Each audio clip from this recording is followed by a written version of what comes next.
Hi guys, in this video I'm going to show you how you can add the animation to your video in Capcut for PC. So I think this video is especially for those of you who are using Capcut PC for the first time. So I'm going to add images to the track, and to add the animation you are just going to click on the clip, and you can find animation option right here. Just click on it and you can select in, out, or combo animation.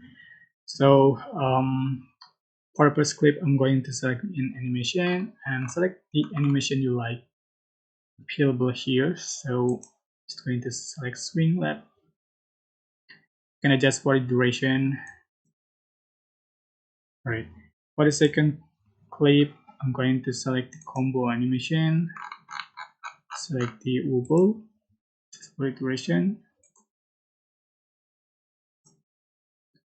So the last clip I'm going to select out animation and select zoom in animation, and here we go. This is the final effect you have on your video. I hope this tutorial was helpful for you guys. Don't forget to like, comment, share, and also subscribe. If you have any question, please leave in the comment section down below. Thank you.